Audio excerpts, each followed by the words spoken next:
Hello नमस्कार पशुपालन भाइयों, स्वागत है आपके अपने YouTube चैनल वेट फार्मिंग में। और आज हम बात करेंगे पशुओं में होने वाले डायरिया या कब्ज अपचत उन्हीं के बारे में। हम जानेंगे इसबगोल के फायदे, जो पशुओं में किस प्रकार से इसबगोल का फायदा है और किस प्रकार से हमें पशुओं को इसबगोल देना चाहिए, कौन कौन सी बीमारी में देना चाहिए।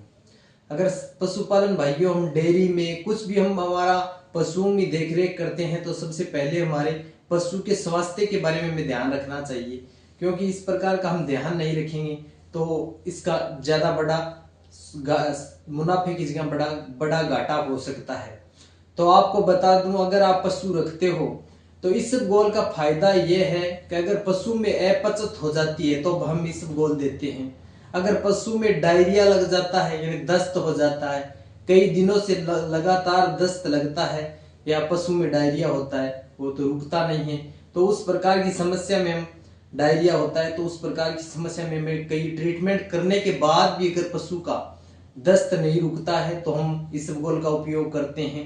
और इसबगोल का उपयोग कई दिनों के तक पशु के अगर गोबर अपचत हो जाता है और पूरा बन नहीं पाता है या पेट संबंधी भी कोई भी समस्या हो जाती है जैसे गैस बनना, उस प्रकार की समस्या में भी हम इसबगोल का उपयोग करते हैं।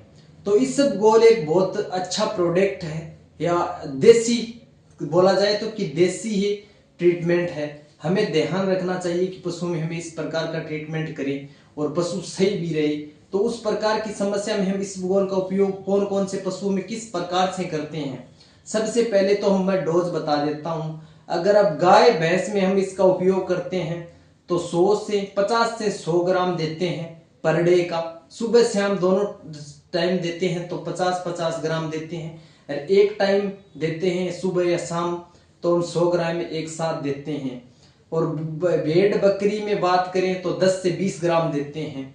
इसमें डायरिया में हम देते हैं, कई दिन लगातार डायरिया लगता है तो वो जब बंद नहीं होता है हम ट्रीटमेंट करते हैं, तो इसका ट्रीटमेंट करते हैं तो इसका शानदार रिजल्ट रहता है।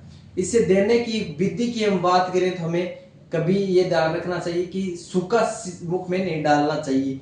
इसे या तो आप दही के साथ दे सकते हो या आप छाछ के साथ दे सकते हो, ये देने से सही रहेगा। तो हमारा कहना है कि पशुपालन भाइयों, हम अगर इस प्रकार का देसी नुस्खा अपना के अगर पशुपालन करेंगे तो प्रॉफिट रहेगा, और केमिकल से हम बच के रहेंगे तो बहुत तगड़ा अच्छा मुनाफा होगा और पशु में अनेक प्रकार की बीमारियां नहीं आएगी।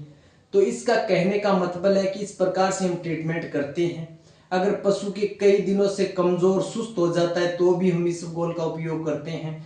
तो पशुपालन भाइयों, अगर आप ध्यान रखें कि अगर पशु रखते हो तो सबसे पहले यही ध्यान रखें कि कोई देसी नुस्खा हो उनसे अपनाना चाहिए। साथ पशुपालन भाइयों, एक मेरी आपसे रिक्वेस्ट है कि अगर अब देसी इलाज से पशु सही नहीं हो रहा है तो हमें डॉक्टरी ट्रीटमेंट करवाना ही पड़ेगा। सबसे पहले हम आजमाते हैं, ये ट्रीटमेंट ओनली फॉर हमें 1 या 2 टाइम आजमाना है। अगर बंद हो जाता है तो सही है, लेकिन नहीं तो पशु कंपाउंडर है, पशु डॉक्टर को दिखाना चाहिए। तो इस प्रकार की समस्या में हम इसका उपयोग करते हैं।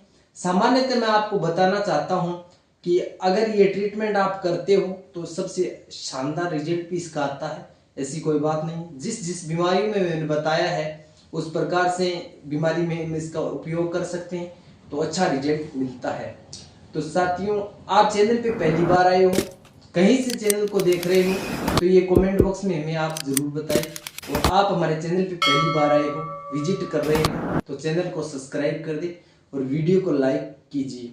हम ऐसे ही देसी नुस्खे आपके लिए रोज लाते हैं।